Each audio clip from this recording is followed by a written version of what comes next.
Kombucha time! So I'm going to today take kombucha out of primary fermentation. It's going to go into a secondary fermentation for a few days with some fresh sliced ginger here, as well as some frozen Saskatoon berries that I've got. What I need to do for that is just prepare my secondary vessels here, and these are 2-liter swing top jars. I just picked them up at a grocery store. They work really nicely for this phase. Now, this step that I'm doing right now is probably unnecessary. I'm just sanitizing them using some Star San sanitizer. I say it's probably unnecessary simply because the bacteria that are already present in the kombucha are the typical spoilage bacteria that would ruin other stuff such as beer, which is something that I do as well. But since I got the Star San on hand all the time anyway, I just sanitize. If you don't have anything like that, you could either, if you are worried about trying to sanitize them, you could fire some really hot water into them for a little bit, or hey, you know what? Don't even worry about it. So anyway, the Star San's a 30-second contact sanitizer, so I'm just going to quickly dump out this first one. And then the second one.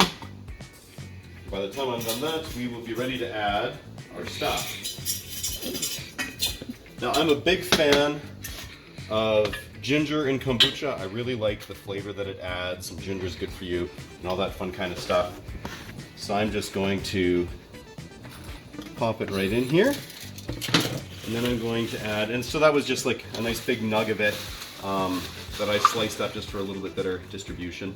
And then I'm going to add around a cup of these Saskatoons into each jar.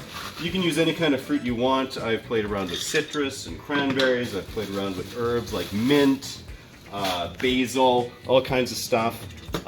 Really the sky's the limit, and doing it in a small batch like this, I mean, even if it winds up being a flavor that you're not super keen on, you don't have too much of it that you need to drink through.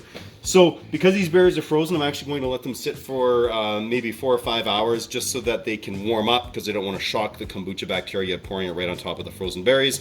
So I'm just going to leave these sealed up, and then when everything is kind of warmed up to room temperature, I will deal with it then. At this point, the berries are completely thawed out and they're just hanging out there in the with the ginger. So now I'm going to take my kombucha. This has been fermenting for actually 10 days now. I'm just going to remove my little cap there. And I've actually sanitized my left hand and this fork and this plate, onto which I'm going to place the SCOBY. Now, as I've mentioned before, the sanitation probably is a little bit of overkill. However, it's something that I do just for practice, because with the home brewing and whatnot, I'm sanitizing stuff all the time anyway. Now you'll see I just kind of picked out this brown sludgy stuff. I'm trying to not have that in the finished kombucha. I find that when I remove that, I wind up with a better quality product. So anyway, I'm just now going to open up this up, which sometimes works better than others. It's probably clogged with a little bit of sludge here. I'm just going to pop this lid back on there. Yeah, and you can see here there's a bit of a goober hanging out here. Now, again, my hand is clean. Just going to try and tug that out a little bit here. There we go. That'll make life easier. Now, I do want to wind up picking up a bunch of the stuff that's on the bottom here, the sediment that's fallen out. So I'm going to just fill these up just over halfway. I'm going to do one and then the other, and then I'm going to swirl this up to try and pick that stuff up, and then I'm going to top up both of those like so. So once I hit just over halfway here, we will resume. And that there is fairly equal. So I'm just going to kind of cap that for a sec. Now, I've got this down far enough that I can kind of swirl it without actually spilling anything out the top, splashing it around. So I'll do this, and that's going to pick up all that sediment that's on the bottom. So it's now all up in solution, so this is now considerably more hazy and whatnot. But that's all that really good bacteria that we want to have in here, which is not only really good for you, but it's going to actually ferment the sugar in the berries, and it's going to naturally carbonate the kombucha once it is bottled. So I'm just going to top these up right up probably close to the top of the shoulder there, and we will see what it looks like then. Alright, just kind of getting the last little bit in there that I want. Now you see I've left probably just over a cup of liquid in the actual kombucha fermenter. And I'm going to want to have that stuff in there just so I can put my SCOBY back in and it's not going to dry out. It'll be okay for a little while, just like that. So I'll just pop that back in there, throw my cloth on with my rubber band just so nothing gets in there.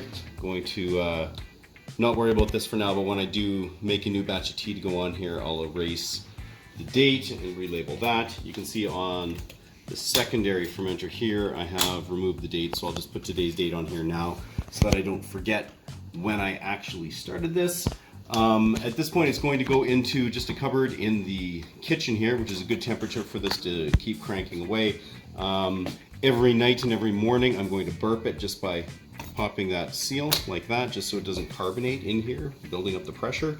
And I'll give it 2 to 3 days. I kind of prefer 3 days. I find it just winds up a little bit more sour, and it'll be good to go after that. So I'm just going to pop it in the cupboard and take a peek at it there.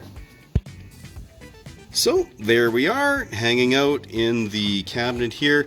I've got my primary fermenter and my secondary fermenters. It's all easy access. I've got today's date written on there. So like I said, a few days of this every night and morning, just burping it to prevent overcarbonation before I actually want it to carbonate in the bottles. And within a week, I'll wind up topping this up. I usually try to do it within a few days of actually starting this process, and that just keeps me in enough kombucha that I get to have some every day. So there we are, folks. Secondary fruit fermentation of kombucha, ready to go. Keep her at 11.